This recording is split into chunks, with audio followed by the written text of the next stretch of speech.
नमस्कार, मी भाऊ तोरसेकर. तुम्ही बघत आहात प्रतिपक्ष. मित्रांनो, पोस्टमार्टेम या मालिकेतला हा 5वा एपिसोड आहे आणि आधीच्या म्हणजे 4थ्या भागामध्ये मी तुम्हाला सांगितलं होतं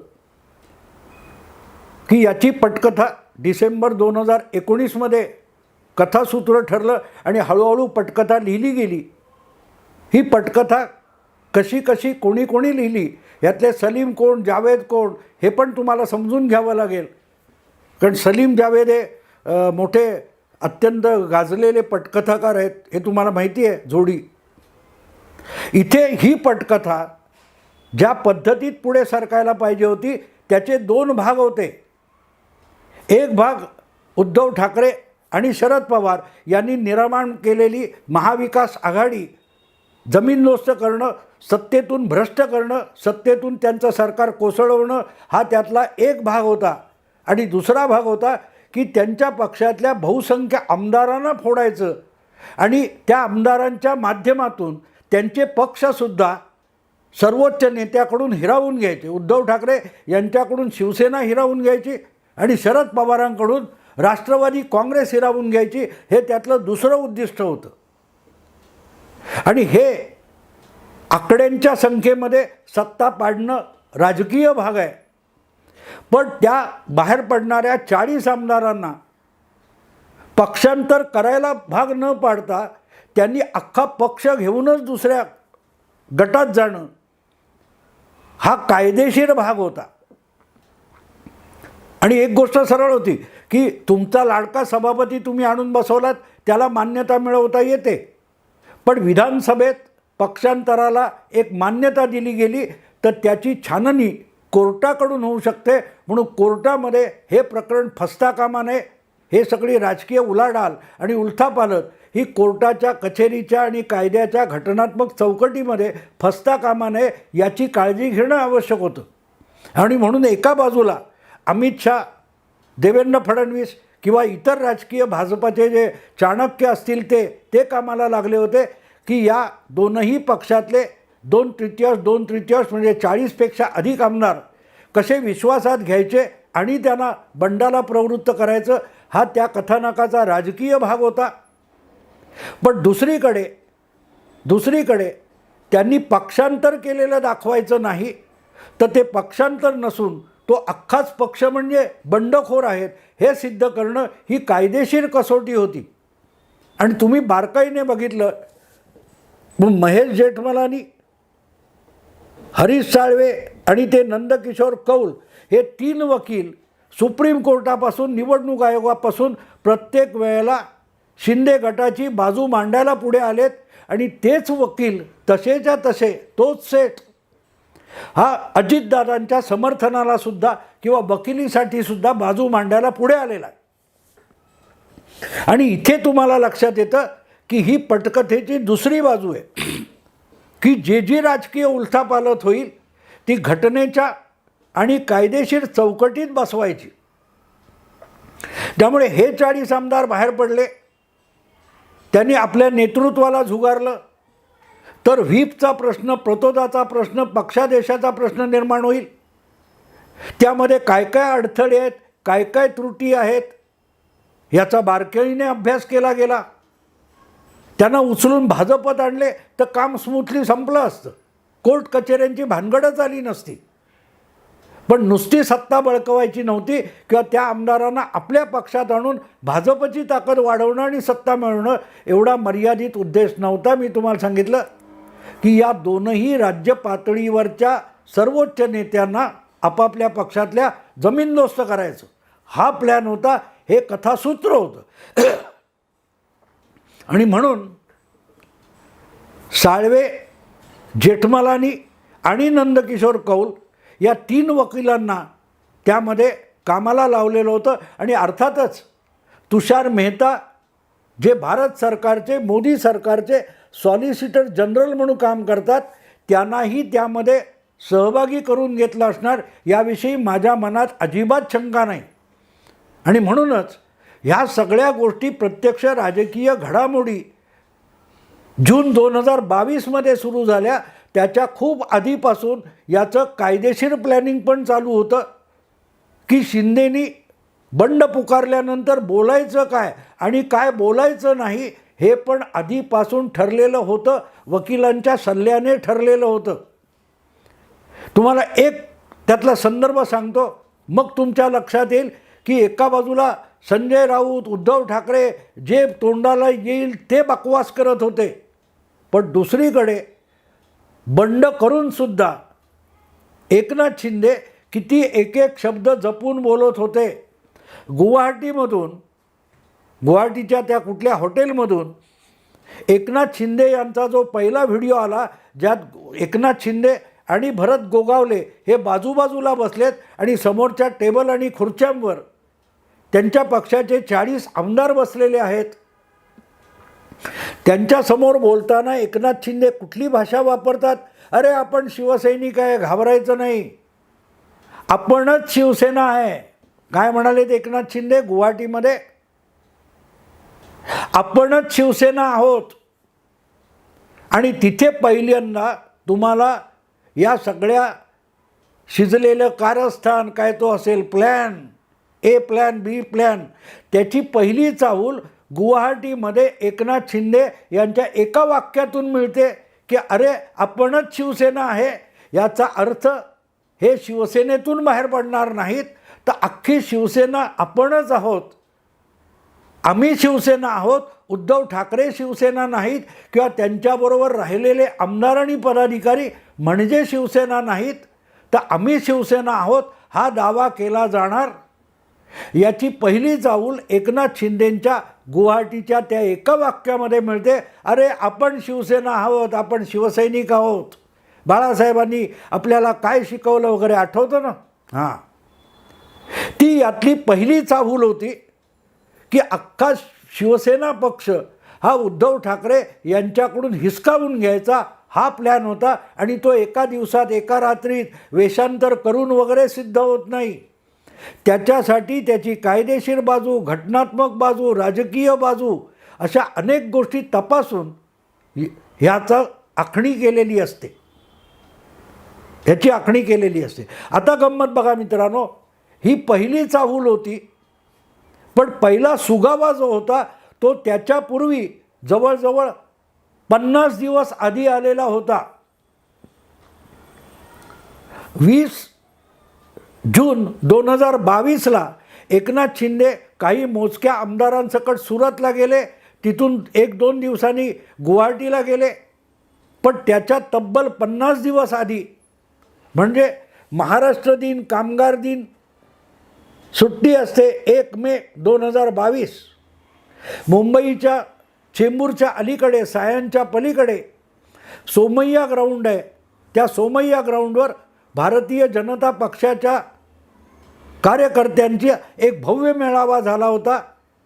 तिथे भाषण करताना माजी मुख्यमंत्री आणि विरोधी नेते देवेंद्र फडणवीस यांनी एक शब्द, एक वाक्य उच्चारलेलं होतं की तुम्ही म्हणजे महाराष्ट्र नाही. देवेंद्र फडणवीस मुख्यमंत्री असलेल्या उद्धव ठाकरे, पक्षप्रमुख असलेले उद्धव ठाकरे यांना उद्देशून बोलत होते की तुम्ही म्हणजे महाराष्ट्र नाही, तुम्ही म्हणजे मुंबई नाही, तुम्ही म्हणजे मराठी माणूस नाही. याचा अर्थ काय होतो की तुम्ही जे उठसूट मराठी माणूस, मुंबई, महाराष्ट्र, तुम्ही व्यक्तिगत मान, अपमान, सन्मान हा थेट मुंबई, महाराष्ट्र आणि मराठी माणसाशी जोडता, त्याच्याशी तुमचा काडीमात्र संबंध नाही. पुढचं वाक्य देवेंद्र फडणवीस बोलले नव्हते, जी मी वारंवार सांगतो की तुम्ही म्हणजे शिवसेनासुद्धा नाही. जे देवेंद्र फडणवीस बोलले नव्हते, पण त्यांच्या मनात होतं, ओठावर आलं नाही.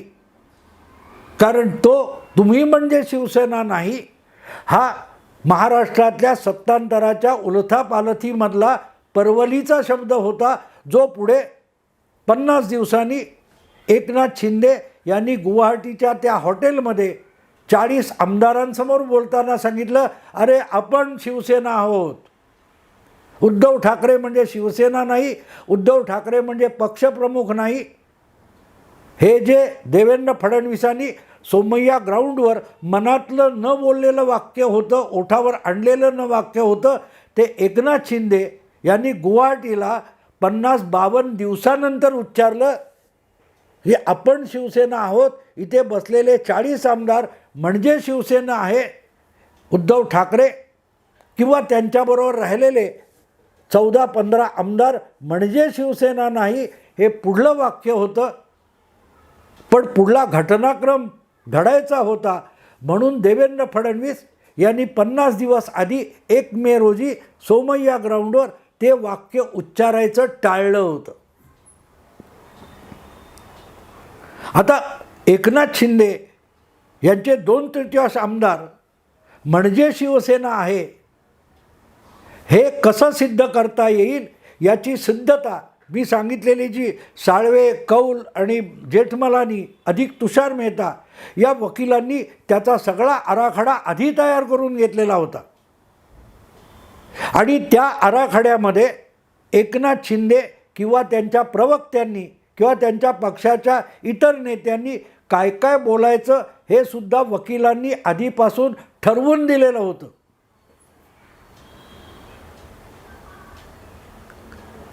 याला पटकथा म्हणतात मित्र. आधी पटकथा लिहिली जाते आणि मग पटकथेला साजेसे डायलॉग लिहिले जातात. रोज सकाळी 9 वाजता उठून कॅमेऱ्यासमोर वाटेल ती बकवास करणं याला डायलॉग म्हणत नाहीत. नाटकातले किंवा चित्रपटातले जे डायलॉग लिहिले जातात, संवाद लिहिले जातात, ते आधी पटकथा तयार असते आणि त्याला सुसंगत ठरतील आणि कथानक पुढे सरकवतील असे संवाद लिहिले जातात, त्याला डायलॉग म्हणतात. आणि ते डायलॉग हे 20 जूनला एकनाथ शिंदेबरोबर जे 15, 16, 17, 20 काय आमदार सुरतला गेले त्याच्याही खूप आधी लिहिले गेलेले होते. आणि त्याची तयारी सप्टेंबर-ऑक्टोंबर 2021ला सुरू झालेली होती. जी माहिती मी त्या काळात दिल्लीला वास्तव्य करत होतो आणि मला दिल्लीत बसून ज्या बातम्या मिळत होत्या सूत्रांकडून किंवा आणखीन कुठूनही, त्यानुसार एकदा श्रीकांत शिंदे आणि एकनाथ शिंदे हे गुपचूप जाऊन गृहमंत्री अमित शहाना भेटून आले होते. आणि त्याच दरम्यान अजितदादासुद्धा या लोकांना भेटून आलेले होते, कारण शरद पवारांच्या इशाऱ्यावर परत एकदा भाजप आणि NCP यांचंही सरकार बनवलं जाऊ शकेल ही सुद्धा चाचपणी चालू होती. एका बाजूला अजितदादांना 40 आमदार घेऊन बाहेर पडायचा प्लॅन देण्यात आला होता आणि दुसऱ्या बाजूला एकनाथ शिंदे यांनासुद्धा 40 आमदारांना घेऊन बाहेर पडायचा प्लॅन देण्यात आला होता. अमित शहा यांची या दोनही नेत्यांना, 2 वेगवेगळ्या प्रादेशिक पक्षाच्या तगड्या नेत्यांना एकच ऑफर होती, जो पहिल्यांदा बाहेर पडून भाजपसोबत येईल त्याला मुख्यमंत्रीपद मिळेल. एकनाथ शिंदेनी ती हिंमत जून 2022मध्ये केली आणि अजितदादा करू शकले नाहीत. त्यांना 1 वर्ष अधिक लागलं आणि म्हणून त्यांना परत एकदा उपमुख्यमंत्री राहावं लागलं. पण त्यानंतरच्या काळात हळूहळू करत एकनाथ शिंदे, फडणवीस हे सरकार टिकलेलं बघून अजितदादांना पुढची पावलं उचलावी लागली. कारण असं राहिलो तर काका आयुष्यात आपल्याला कुठलंही स्वयंभूपणे काम करू देणार नाहीत याची खात्री पटत गेली. तेव्हा अजितदादांनी हळूहळू करत आपले आमदार गोळा करायला सुरुवात केली. त्यांना विश्वास दिला की बघा, एकनाथ शिंदे हे 40 आमदार घेऊन गेले, पण त्यांना साधं अपात्र ठरवणंसुद्धा ना शरद पवारांना शक्य झाले, ना उद्धव ठाकरेंना शक्य झाले, ना निवडणूक आयोगात जाऊन शक्य झाले, ना उपसभापतींकडून शक्य झाले, ना सुप्रीम कोर्टात जाऊन शक्य झाले. तेव्हा 40 लोक बाहेर पडलो तर आपली आमदारकी जाणार नाही याची अमित शहा गॅरंटी देतात. मोदी की गारंटी, त्याच्यावर विश्वास ठेवायला हरकत नाही. हे आपल्या राष्ट्रवादीच्या आमदारांना पटवण्यामध्ये अजितदादांचं 1 वर्ष गेलं. 30 जून 23ला 30 जून 23ला एकनाथ शिंदे यांच्या बंडाला वर्ष पूर्ण झालं आणि ज्या दिवशी एकनाथ शिंदे यांनी विधानसभा बोलवून आपला सभापती विधानसभेत बसवला, तेव्हा अजितदादा 1 वर्षानंतर 40 आमदार घेऊन उपमुख्यमंत्री व्हायला राजभवनावर जाऊन पोहोचले. तेव्हा मुद्दा लक्षात घ्या मित्रांनो की हे अचानक घडलं नाही. डिसेंबर 2019 पासून मोदी आणि शहा या कथासूत्रावर काम करायला सुरुवात केली होती. त्याची राजकीय आणि कायदेशीर पटकथा त्या त्या क्षेत्रातल्या जाणकारांना, हरीश साळवे आंतरराष्ट्रीय कोर्टामध्ये 15-20 देशाच्या कायद्याला कोळून प्यालेले वकील, त्यांच्यासमोर कपिल सिब्बल आणि अभिषेक मनु सिंघवी टिकू शकणार नव्हते. तिथे बापट वगैरेंची काय अवस्था घेऊन बसलाय. असो, सांगण्याचा मुद्दा असा आणि हेतू असा की ही पटकथा 2.5 दिवसाचं सरकार पडलं तेव्हापासून लिहायला सुरुवात झाली होती. त्याची राजकीय सगळा आराखडा तयार झाला, राजकीय पटकथा तयार झाली. तेव्हा त्यामध्ये कायदेशीर बाजू भरण्याची जबाबदारी जेठमलानी, नंदकिशोर कौल आणि हरीश साळवे अधिक तुषार मेहता यांच्यावर सोपवण्यात आली होती. शिवसेनेची घटना निवडणूक आयोगाकडे काय नोंदलेली आहे, त्यात काय त्रुटी आहेत, विधानसभेला दीर्घकाळ अध्यक्ष नाही, तिथे आपण पहिल्या फटक्यात आपला सभापती विधानसभेचा अध्यक्ष भाजपचा बसवू शकतो, कायद्याचा जाणकार बसवू शकतो. त्यामुळे पात्रता अपात्रतेचा विषय संपूर्णपणे फोडलेल्या आमदारांना सुरक्षा कवच म्हणून सभापती किंवा अध्यक्षाचा उपयोग करू शकतो. ही सगळी कायदेशीर घटनात्मक बाजू या पटकथेमध्ये तयार करण्यात आली होती. आणि म्हणून तुम्हाला आठवत असेल की शपथ एकनाथ शिंदे आणि फडणवीस यांचा शपथविधी झटपट उरकण्यात आला, पण विश्वास प्रस्ताव विधानसभेत आणण्यापूर्वी 1 दिवस आधी रिकामी असलेली सभापतीची जागा, अध्यक्षाची जागा भरण्यात आली आणि राहुल नार्वेकर विरुद्ध राजन साळवी अशी लढत होऊन राहुल नार्वेकर हे महाराष्ट्र विधानसभेचे अध्यक्ष झाले. याला पटकथा म्हणतात मित्रांनो. आणि राहुल नार्वेकर अध्यक्ष झाले नसते तर पात्रता अपात्रतेचा विषय आपोआपच नरहरी झिरवळ यांच्याकडे आला असता. त्यांना त्यापासून बाजूला करून राहुल नार्वेकर यांच्याकडे सगळं प्रकरण सोपवण्याचा डावपेचसुद्धा या पटकथेत आधीपासून शिजलेला होता. आणि अनवधानाने उद्धव ठाकरे आणि शरद पवार हे त्या पटकथेमध्ये एक कलावंत म्हणून कसे दाखल झाले, इच्छा नसताना किंवा डोक्यात नसताना त्यांनासुद्धा अमित शहा आणि नरेंद्र मोदी, देवेंद्र फडणवीस यांनी कसं वापरून घेतलं हे पुढच्या एपिसोडमध्ये आपण ऐकू. पण मुद्दा लक्षात घ्या मित्रांनो, ही पटकथा आधी राजकीय तयार करण्यात आली. त्यामध्ये घटनात्मक, कायदेशीर आणि नियमांच्या ज्या त्रुटी होत्या त्या हुडकून काढण्याचं काम अतिशय बलदंड आणि ताकदवान आणि बुद्धिमान अशा 3 वकिलांकडे सोपवण्यात आलं होतं, जे पुढे सुनावणीच्या वेळेला समोर आले. तोपर्यंत पडद्यामागे राहिले आणि त्यांनी जे जे सांगितलं होतं त्यानुसार डावा पाय टाकायचा, उजवा पाय पुढे टाकायचा, की काय बोलायचे, शब्द काय असले पाहिजेत, हे अतिशय काटेकोरपणे शिंदे, फडणवीस आणि सगळ्यांनी स्वीकारलेलं होतं. आणि अशी पटकथा सरकली होती. पुढच्या एपिसोडमध्ये यामधल्या कलावंत, मुहूर्त शॉट वगैरे वगैरेवर बोलू. आत्ता इथेच थांबतो. आवडलं लाईक करा, शेअर करा, सबस्क्राईब करा. नमस्कार.